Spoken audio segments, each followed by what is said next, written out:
Good morning, everyone. Had a little technical glitch here, but we're just getting going. I'm going to give it just a moment for a few more people to log on. This is Tuesday, September 15th. I see that we're live on Facebook. Hopefully we're live on Zoom. A few more people are going to log in. Sorry again for being just a minute or two late. People are logging on. They're letting them into the chat.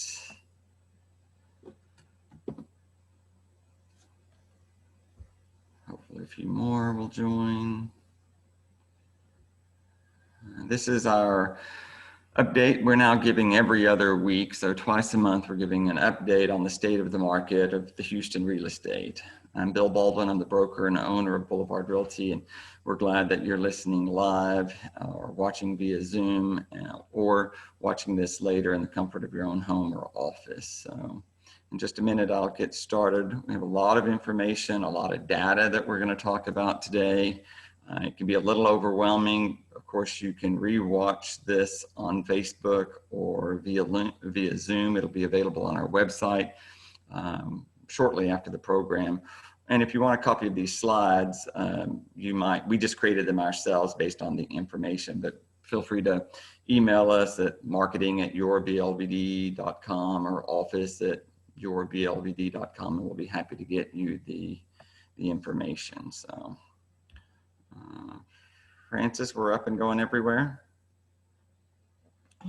Live on Zoom and live on Facebook. Okay, very good.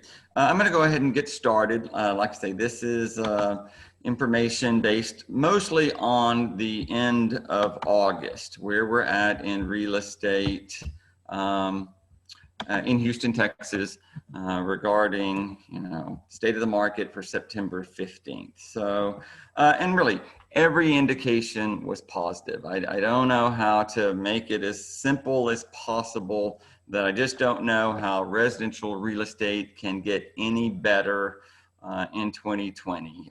It's just, it started off pretty good and paused like every other industry in March, April, and May. And we've had 3 very strong months of real estate performance. You got to remember, we are comparing to 2019, which was the single best year in the history of real estate in Houston, Texas. Highest number of sales, highest average price, highest median price. Every indicator in 2019 was outstanding, and it was going to be a tough year to beat in any scenario. People were wondering if there was going to be some correction, what was going to be the impact of the presidential election, those sort of things. There's always a little jittery and a little fear tied to every 4 years presidential election. But in reality, after the small pause, I mean, we've been on fire in real estate, and we're one of the few industries that's seeing increases over the previous year. And in the middle of a pandemic, in the middle of what is a very concerning time economically, with very high unemployment rate and unsure economic times, especially for the future, I think we have to take note that this is a watershed moment, that real estate is very resilient in Houston, Texas, and it's a very good place to be. There are certainly much worse places that one could be, or whatever. From the very beginning, most of real estate is basically tied to supply and demand. When there is an oversupply, you have way more houses than you can sell, then prices soften, the market shifts, houses linger longer, and this is what we've been watching. What is going to be the job situation in Houston, Texas? Is there going to be massive unemployment, which will cause a slowdown in home purchases? Or is there going to be an exodus of people out of the city looking for jobs or employment, other places, Nashville or Atlanta or Austin or whatever that might be? We haven't seen that to be the case yet. We haven't seen, of course, I don't want to be insensitive to anyone impacted by the pandemic, anyone certainly in commercial real estate and retail, anyone in oil and gas that's lost a job. I don't want to be insensitive at all. But the basic real estate market, appears to be very resilient. So the August numbers all were high. I don't understand. The inventory continues to be at historic lows. So this is a 5-year low of inventory. So with less houses, we're selling more houses. Okay, keep that in mind. We have less to sell and we're selling more than ever before. And this is a very positive trend that we're having. I don't think you're going to see a massive amount of change one way or the other. I don't think you're going to see a massive influx of new inventory anytime soon. And I'm going to try and explain that the best that I can. So basic statistics, August, positive. Median price up, average price up, year-to-date sales are up over 2019. Every basic phenomenon was up. And for the first time really in a number of months, the higher end market has, as we've discussed last year, you could tell from the number of pending sales, faced a pretty significant increase. Home prices, the sweet spot had been 250 to 750. That was the comfort zone, which is to be expected, that you're going to recover in a cheaper price point first, and then you're going to instill some confidence in the market, and then people will, at the higher price point, be willing to move. And so you're seeing homes above $750,000 had a 40% increase over the same period last year. And much of that was because it had not caught up in March, April, May, June, and July. So the 40% don't, I think you take the year-to-date average, which is probably a more important number, to say that finally we have more confidence from 750 to 1 million. And of course, from 1 million up, we're also seeing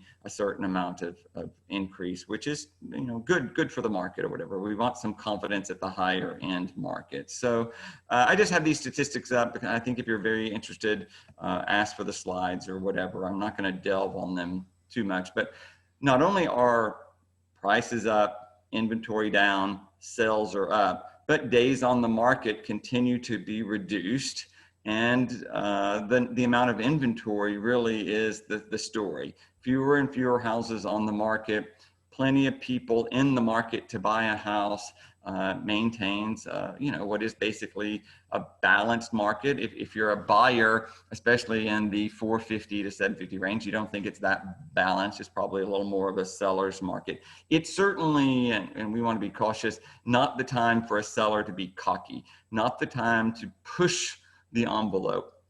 We beg our sellers, please price the house at a reasonable number and let the market dictate what it's worth. If it's worth 20,000 more, 50,000 more, the market will tell you that. If there are 10 offers at $1 million, someone probably wants it more and willing to pay $1.10 million, $1.20 million, $1.30 million, whatever that number would be. That advice remains steadfast. It is significantly better to price the house and let the market pick the value than it is to push the market and sit on the market for an extended period of time.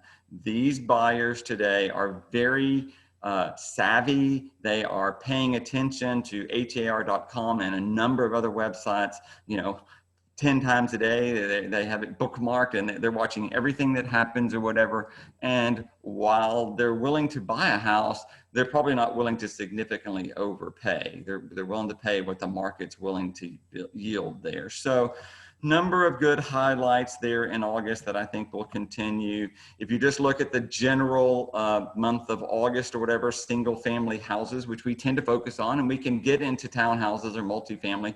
Of course, as you would expect, high-rise living is off because it's not as conducive to COVID-19 living as single family houses are. And of course, rental, especially of condominiums and things, is off. Those numbers are down compared to last year. Rental market continues to be strong. Townhouse market continues to be strong because of its general price point and the overall single family market. You can see here, the number of listings that closed in August was up.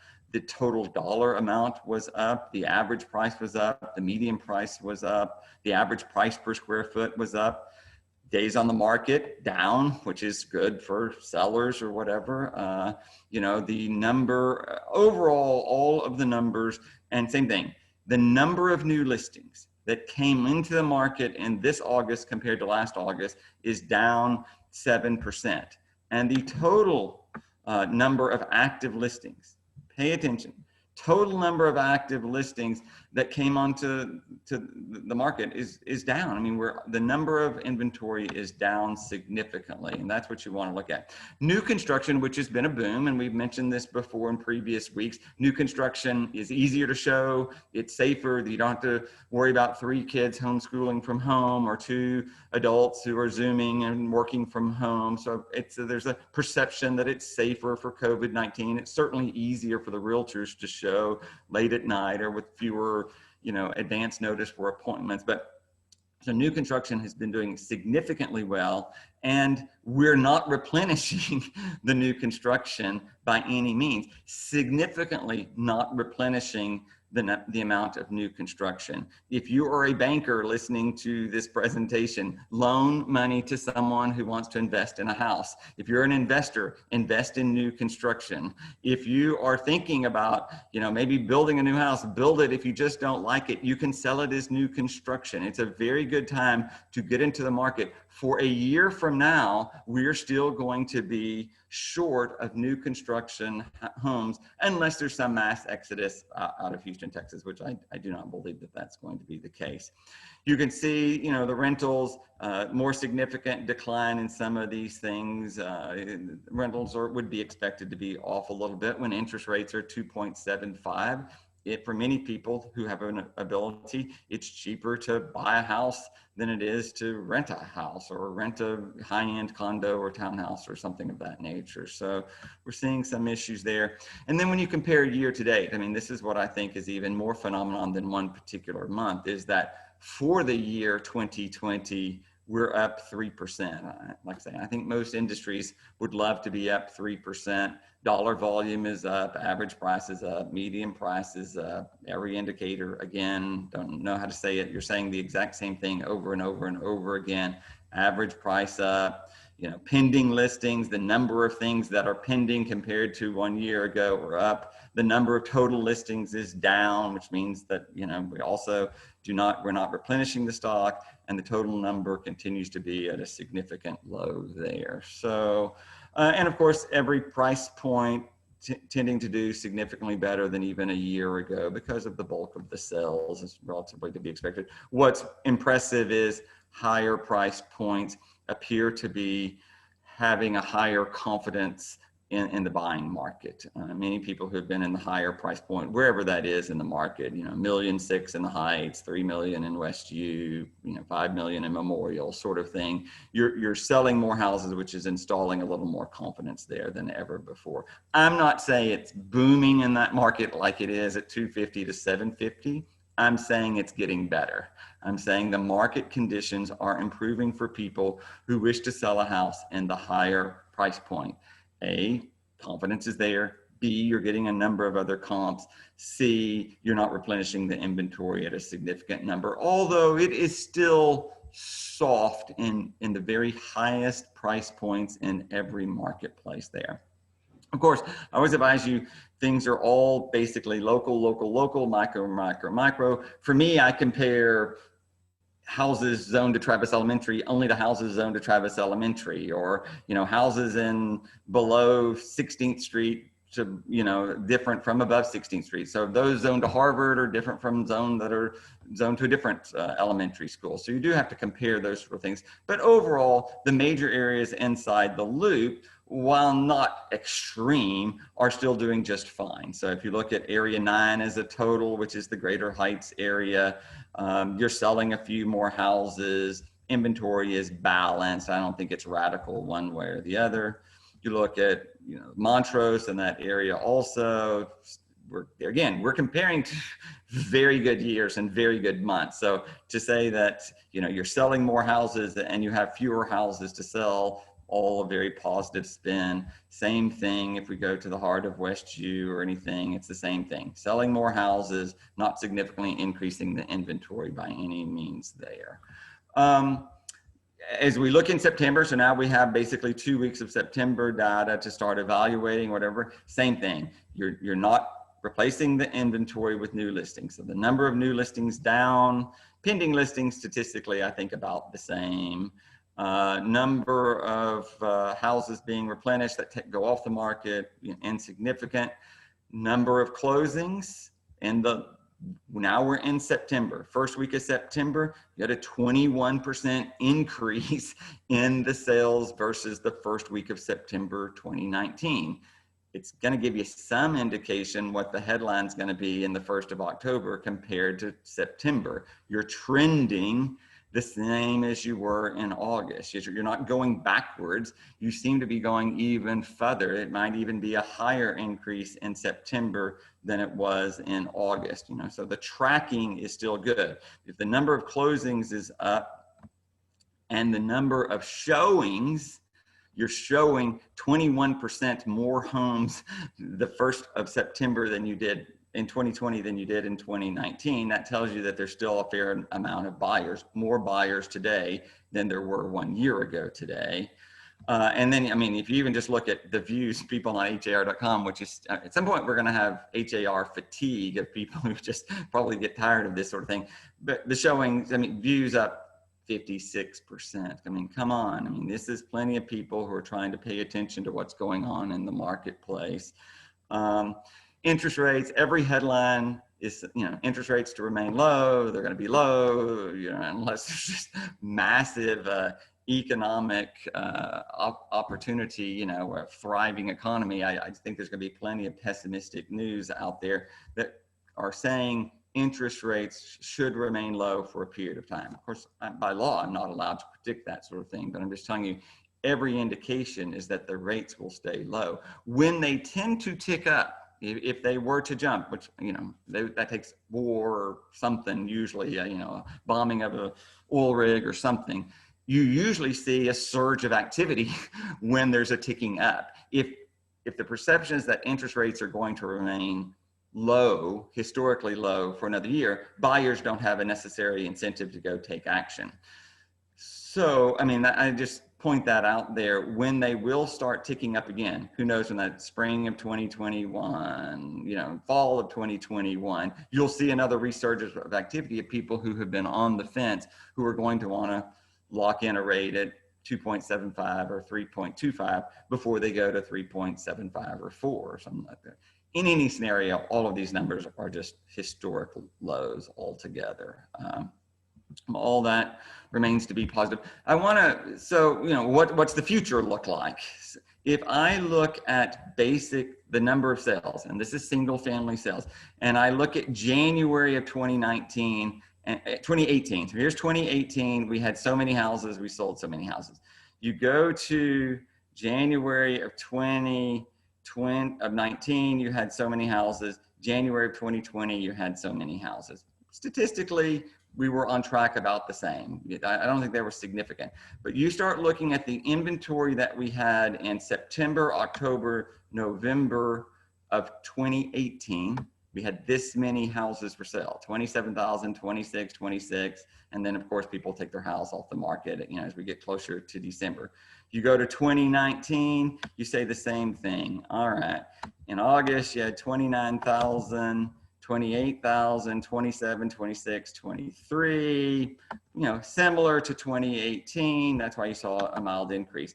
But we start going further down, you start looking now. So instead of having 29,000 homes to sell, you only have 21,000. These numbers, the total amount of active inventory, continues to be reduced at a pretty significant number.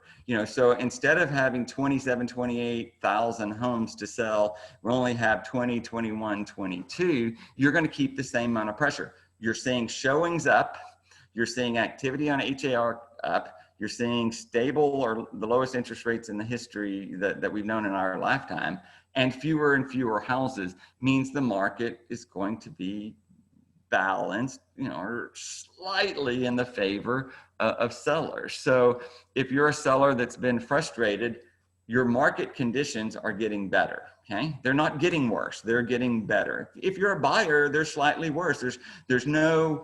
I do not believe you're going to see a significant surge of inventory over the next 6 months. There are going to be less houses for sale than there were the previous couple of years.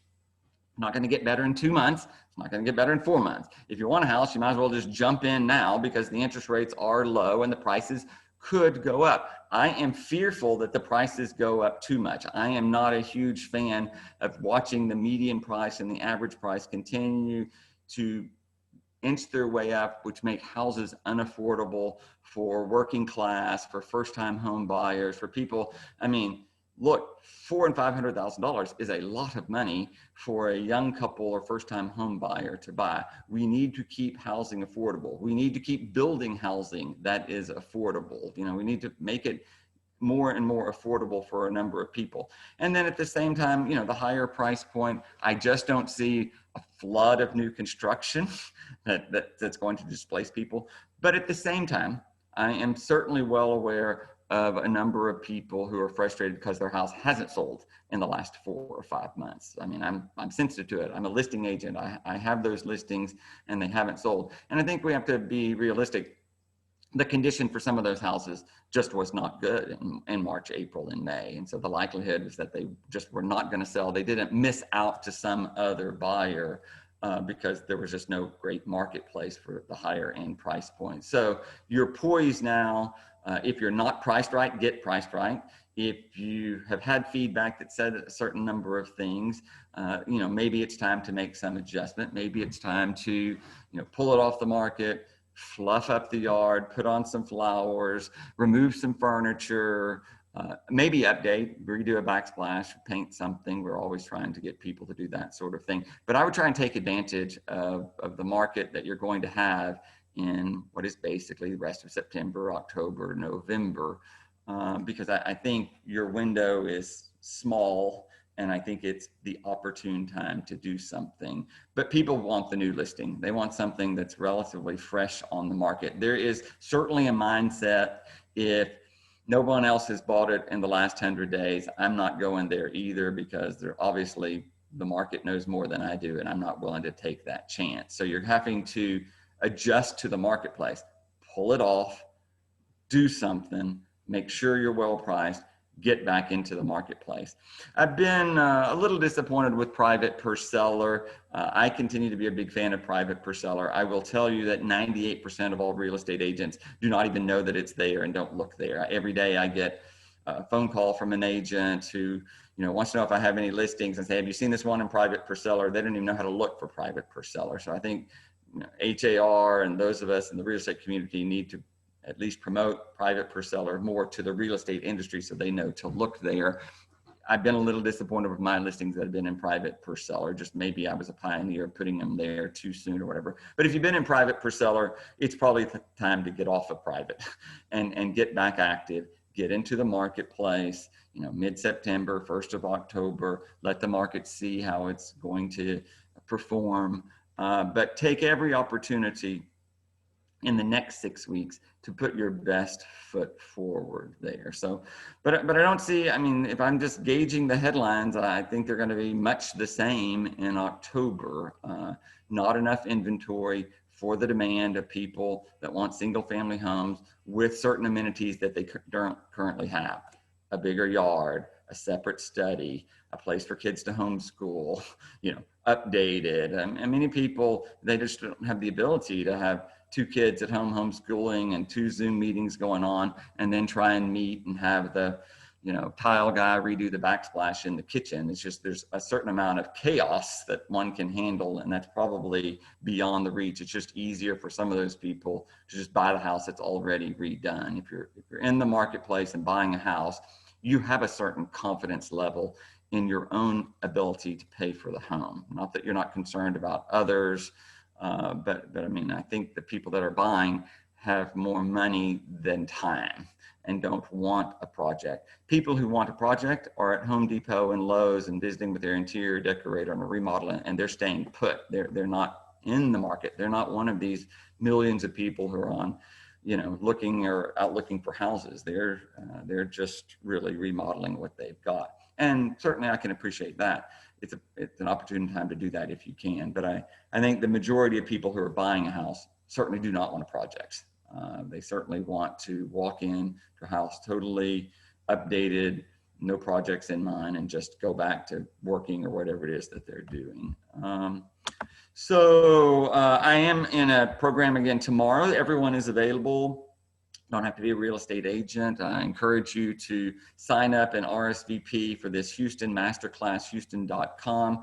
I'm very proud to be among some amazing real estate agents and professionals, and Taylor here, who's putting this on. We anticipate a great program on the state of real estate and what's going on, in our current marketplace with COVID-19, with economic uncertainty, with political uncertainty. So I encourage you to sign up and watch this tomorrow, 10:30. It's a great interactive class. It's a lot of questions, and it's a lot of divergent opinions. This is not a group that's all going to kind of rubber stamp one another. There's lots of ways to perform real estate, and I think you want to hear wide varieties of ways to do so. So that is what I've got on the state of the market. Don't know if there are any questions out there. I'm happy to take any of those if there's something in the chat or questions that people might have. I mean, I think this is a great opportunity if you're a real estate agent to go out there and seek good business, learn lessons. If you're frustrated because the listing hasn't sold, you're going to have to do something about it. Don't keep doing the exact same thing and expecting a different result. So let's make some modifications and changes. Keep abreast to your very micro market. If you're a buyer, jump in there and just do the best that you can. It can be somewhat frustrating if you're a buyer in the marketplace today. If you're a seller, like I say, don't be too arrogant. I would be happy that the market is strong enough that you get a good, solid offer for your home, that otherwise it could be much worse. And we've all seen that it can get much worse. So take advantage of what it is that you have there also. So with that, that's our state of the market update for mid-September 2020. I want to thank you all for listening in and participating, and stay tuned. In 2 weeks, we'll do another one with more updates on September. And then as we get into October, we'll better be able to evaluate not only just the past, but what is the trend going? What is the impact of the election, stock market, future stimulus? I mean, let's all pay attention to what that does. Let's slowly reopen our economy, maintain social distancing and the health, safety factors that we've had. But I think we need to move forward. We can't keep languishing behind. We need to do so as the safest manner with regard to health and health officials. But I think we need to kind of move on in certain factions of our economy and the way that we live. And I'm looking forward to a little more opening up, through this fall. The weather, we haven't benefited from patio dining. I went to Toulouse yesterday, and it was too damn hot. It was humid as it could be outside. As we get to October, November, December, more patio dining, more working from balconies, more working outdoors will help deal with us getting back together a little bit more, but from a better distance and maintaining a high level of health and safety and security. So with that, I want to thank you and hope you have a great day and a great week, and we'll look forward to visiting with you again in the very near future. Thank you all so much.